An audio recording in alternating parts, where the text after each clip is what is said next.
Um, Hi everybody, or I guess just Dr. Dong. My name is Max Shire, and today I'm going to be presenting on recycling lithium-ion batteries from electric vehicles. This is the same topic as the poster that I produced it earlier, so I'm just copying all of the same information from that poster, and I just put it onto these slides real quick so I can show it off easier. So that's why this looks a little bit blurry, but it's okay. You'll have to bear with me a little bit. Anyways, um, the widespread adoption of electric vehicles in the US is obviously extremely important to our climate strategy. If we don't adopt, we're not going to be able to effectively fight climate change. However, these new vehicles do present some of their own issues. Um, most or well, issues up and down the supply chain, but for right now we're going to be focusing on end of life issues, mostly centered around the lithium ion batteries that they use. Um, At the same time that they create these issues, though, there are a lot of potential opportunities for battery manufacturers because they can use these batteries to then bolster their own supply chains, which is obviously extremely critical because battery production does have its own environmental issues. So if we can lower the amount of new batteries that we're making by recycling or reusing old batteries, it's a net win overall. That's great economically, and it's going to be great. It's going to be great environmentally. So that's why we're focusing on this. Anyways, moving on to the introduction. I want to talk really briefly about this concept called the waste management hierarchy, in which essentially just the prevention of all waste is the top priority. But unfortunately, we're we're assuming that these batteries have to be thrown away, that it's no longer usable. So that means it has to be either reused or recycled, which are the next two chains on the hierarchy, if you will, or the next two steps down the pyramid. So reuse is going to be preferable to recycling. However, unfortunately, the end result is that every battery will have to be recycled, if not thrown away. Hopefully, that won't happen.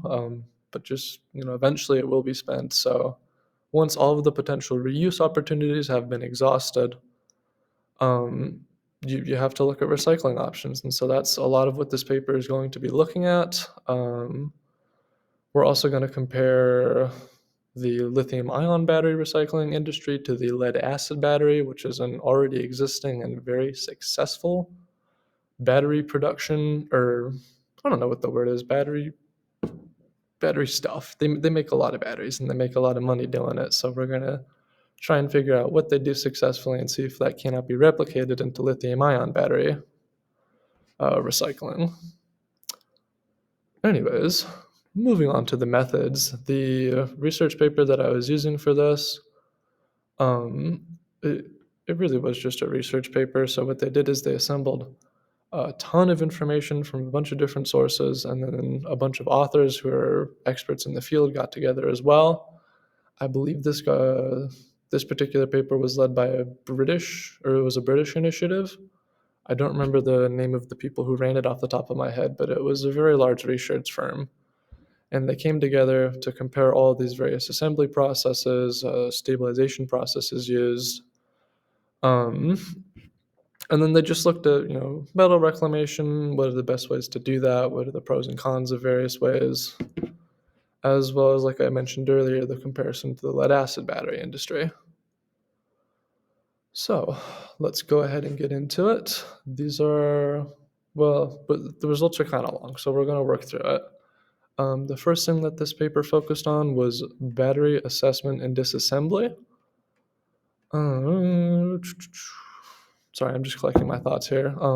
Basically, if we can avoid assembly and disassembly at all, that's super preferable. Like I said, it's reuse is going to be higher on the chain than recycling.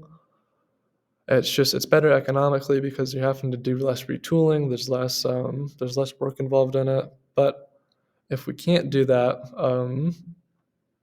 or rather, a way to tell if we can do that or not is this. It's a thing called electromechanical impedance spectroscopy. Excuse me, that's a hard word. And it's a method of reading the state and health of the batteries. It's extremely accurate, but it's kind of in its early stages of development. So hopefully, as batteries continue to have money poured into them and research or continue to be researched, that process is going to improve, because when it does improve and we're able to get accurate readings of the state of health of the battery at the end of its life, we can better decide what to do with it.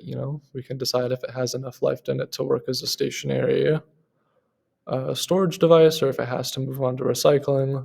And some of that's just going to come with battery production, as well as our ability to monitor batteries while they're in use improves. We're going to be able to make the batteries last longer, and again, we're going to get better end of life information, which is extremely important to all of this. Anyways, the big issue that you're going to run into once you do move on from a battery use and you start looking at battery recycling is that the everybody's making batteries their own way.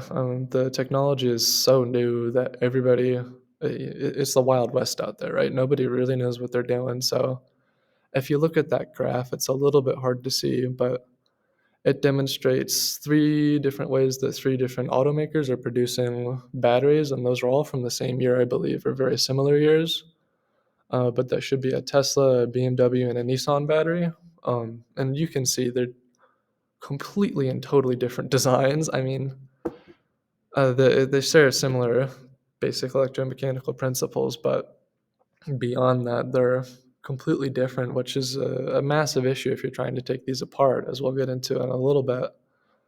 And so that's really one of the big issues of all this, is there's no standard design. And the issue when there's no standard design is then it becomes very hard to automate your disassembly, because what robots are very good at doing is they can repeat a task millions of times, but it has to be the same task in a very specific way, right? If something is out of order, it's going to confuse the robot and it won't be able to do what it needs to do. And when all of your parts look different and they're all connected in different ways across all these different manufacturers, it's almost impossible to automate things. Something that this paper did examine was they looked at potential QR codes, which can be used, or even like some sort of standardized labeling. If you were to say like, yeah, we'll make whatever, all the cathodes are going to be marked red and all the anodes are going to be marked blue, then you can start to teach the robot to look for these. And if it knows that what it's looking at is an anode, it can better disassemble things. And then same thing with the QR codes. If it can read that QR code and then go to a database and say, oh, this is an XYZ part, I'll put it over here, it would simplify things a little bit. But unfortunately, we are not doing that right now, just because, again, this technology is so new. So instead, the current industry practice for dealing with these old batteries and recycling them is not a disassembly process, but it's a shredding process, wherein essentially you stabilize the battery using an inert gas, such as give me a second to pull it up here. I apologize. It's a long paper. They did their homework. We're proud of them. But excuse me, the gas that you could use, it's like a mixture of carbon dioxide and argon, or nitrogen and carbon dioxide. But you're just trying to make it so that these batteries are stable and they're not going to potentially explode, which would be very bad. And then you run them through the shredder at the same time. Other practices that you can use include using halide solutions, or halide salts, in an aqueous solution. And then essentially what you're doing is stabilizing the battery by partially corroding it, so that it's no longer able to effectively transmit electricity, which is a good potential option, except it does hamper your ability to reuse the battery, because obviously you've corroded it now. But like I said, some of those things like halide salts have shown promise in corroding only certain parts of the battery so that we can still reuse most of it. And that's a potential avenue if people are going to try and get more out of this recycling process than what they get from the shredded materials. Halide salts or other aqueous solutions might present a solution. Anyways, though, moving on to battery recycling. Like I said, shredding is a really popular option right now.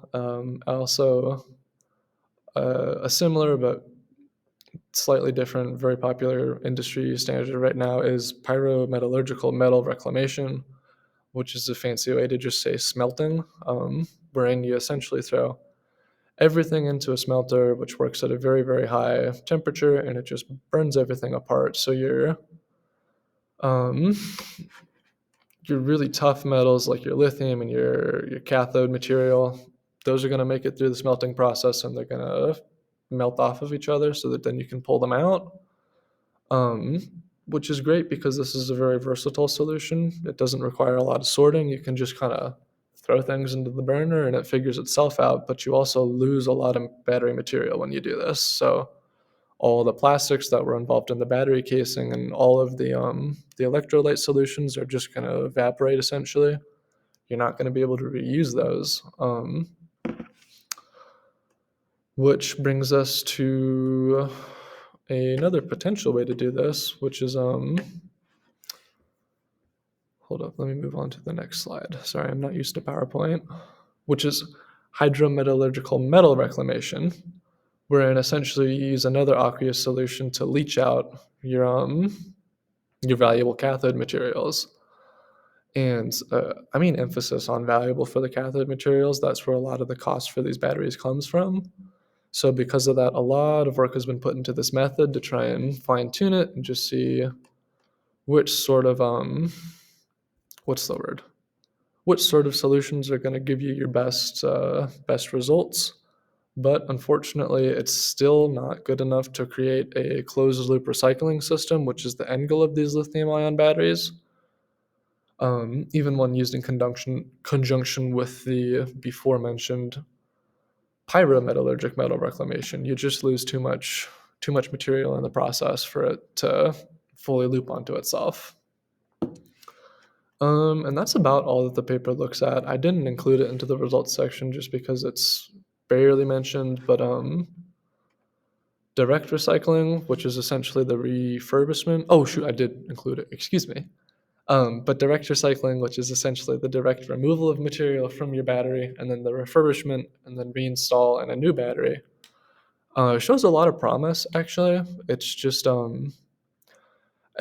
a new technology. It's new with this also very new technology of lithium batteries in general. So it's not at a point where it's feasible or practical in a real world situation. Especially again, once you go back to those issues of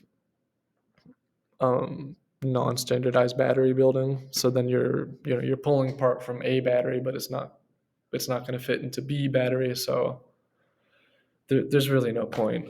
Hopefully, as the industry standardizes itself, that can become a potential solution. But as for right now, it's kind of theoretical. And that's about all I've got for you for the results. So we'll move on to the discussions and conclusions. To reiterate, the recycle and reuse of lithium-ion batteries is absolutely critical to the electric vehicle movement. If you were to electrify only 2% of all existing vehicles worldwide, you would have enough vehicles to line up in a row to fit around the entirety of the Earth, which is kind of cool actually that we built that much, but it also creates a massive waste problem. So we're just going to have to get better at everything. Basically, our current battery monitoring systems are going to have to improve so that we can make better end-of-life decisions regarding these batteries. And then the recycling methods that we are using right now, mostly the pyrometallurgical and hydrometallurgical reclamation, they're not going to cut it. They're going to have to improve as well.